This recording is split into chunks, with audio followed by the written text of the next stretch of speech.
વિશ્વામિત્રી નદીના કિનારે હરિયાળ પ્રકૃતિના આંચલમાં વસેલું વડોદરા જિલ્લાના પાદરા તાલુકાનું સિહોર ગામ અહીં આવેલ છે એક પૌરાણિક અને અલૌકિક સ્થાન રિદ્ધિ સિદ્ધિ સહિતના ગણપતિ દાદાનું મંદિર.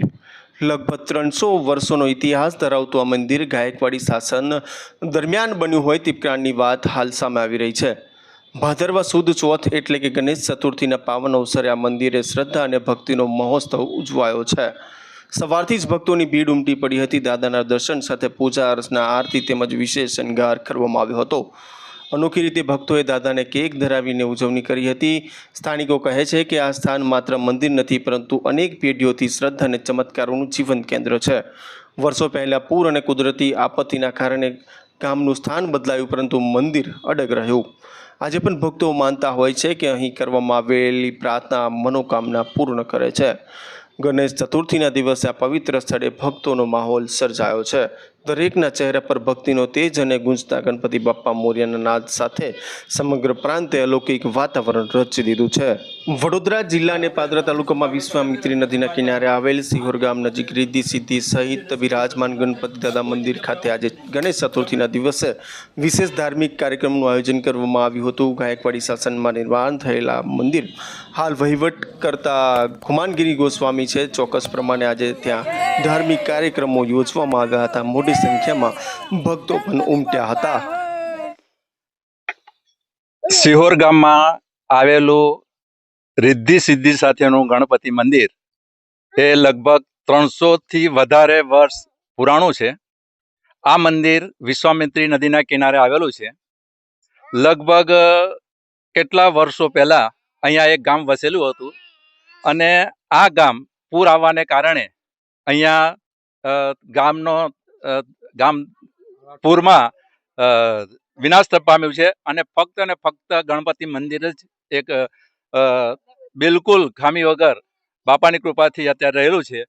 આ ગણપતિ મંદિરની ખાસિયત એ છે કે આ પૌરાણિક મંદિર છે. લોકોની એટલી બધી આસ્થા છે કે દર વર્ષે ગણેશ ચતુર્થીના દિવસે લોકો આવે જ છે.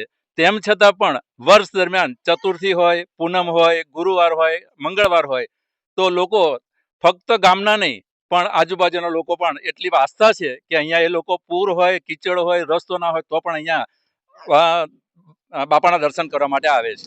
ગણેશ ચતુર્થી નિમિત્તે વિવિધ ધાર્મિક કાર્યક્રમો સાથે ભક્તો મોટી સંખ્યામાં ઉમટી પડ્યા હતા. ત્યારે આ સ્થળે ભક્તોએ કેક કાપી અને ક્યાંક ને ક્યાંક દર્શન કરી અને ધન્યતા અનુભવી હતી. ખાસ કરીને મોટી સંખ્યામાં ભક્તો ઉમટ્યા હતા અને તમામ લોકોને ભગવાન ગણેશજીના દર્શન કરવા માટે પહોંચવા માટે આહવાન કરવામાં આવ્યું હતું. મારું નામ જાદવ દિલીપભાઈ જસભાઈ, ગામ સિહોર, તાલુકો પાદરા. આજરોજ અમે અમારા અહીંયા જે સિહોર ગામની અંદર બહુ 300 વર્ષ જૂનું પૌરાણિક મંદિર આવેલું છે અને આ મંદિર એવી જગ્યા ઉપર છે કે અત્યારે ખાલી મંદિર એકલું જ હયાત છે. અમારું બહુ વર્ષો પહેલા અહીંયા જૂનું ગામ હતું. 300 વર્ષ 150 પોણી 200 વર્ષ પહેલા ગામ અહીંયા હતું.